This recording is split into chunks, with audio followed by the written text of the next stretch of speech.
right, guys, today we're going to start talking about division. Division is one of my favorite things to teach in math. You know, division is one of the things in math that we do every single day, and we've been doing it for a long time, ever since we were really little and we didn't even realize we were doing it. For example, Halloween candy. If you split your Halloween candy up between family members or between friends, that's an example of division. Every time we order pizza, and we make a decision on how much pizza to order based on the amount of people we're feeding, again, you have division. So division is one of those everyday tools that we use all the time, even when we're not even aware of it. Okay, so let's go over some basic division vocabulary. Here we go. So what I'd like for you to do is open up your math journal, write today's date, and I would like for you to copy down each one of these terms because it's really important that you know and understand them. Okay, so here we go. The first one is the basic word divide. It just means to put a number into equal groups, okay? When you're dividing, you're trying to make your groups as even as you possibly can. Now, yes, does that mean that we're always going to be able to have just perfectly even groups? Not always. Sometimes we have a remainder or something left over. Okay, so this is an example 4 divided by 2. This just means that I'm taking 4 and I'm dividing it into 2 groups. And that means that I have 2 in each group. That's what dividing means. That's the actual term. So if you need a minute, remember, pause the video, write it down, then resume. Okay, the next one is quotient. Quotient is the answer to a division problem. That's what we get when we divide. So when we have 4 divided by 2, the quotient is 2. So quotient.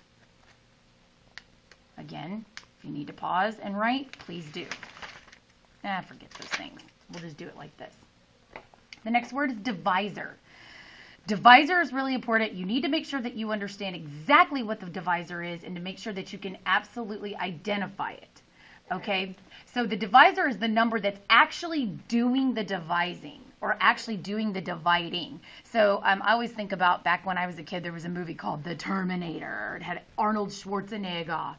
Anyway, he was called the Terminator, right? Well, I consider this like the divisor. It's the one that does the action. It's the one that takes care of the situation. It's the one that does the act of dividing. Dividend is the number that's actually getting divided up. It's the one that's actually being divided. So in this scenario, 4 divided by 2, 4 is actually the dividend, while 2 is the divisor. And then here are just some basic symbols. So obviously this is a division sign. And then this little house here for long division, this is a long division sign, same thing. This may come as a bit as a surprise to you, but a fraction bar is actually a division sign. So 1/2 or 1/2 actually means 1 divided by 2. So that's something to keep in mind. Okay, and then here I just have a little problem that's all nice and labeled so you can see whenever we use the division house or this division bracket, you can call it. So the 4 on the outside is the divisor.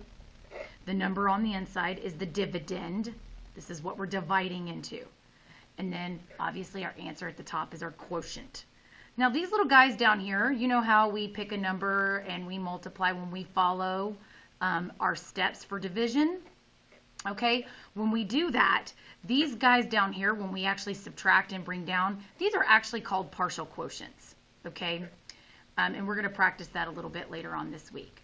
Okay, so if you haven't already, please take some time to stop this video, pause it where it is, and please copy this down into the next empty page of your math journal. Feel free to make it colorful. Feel free to take your time and make it look neat because I really want you to make sure you understand these terms.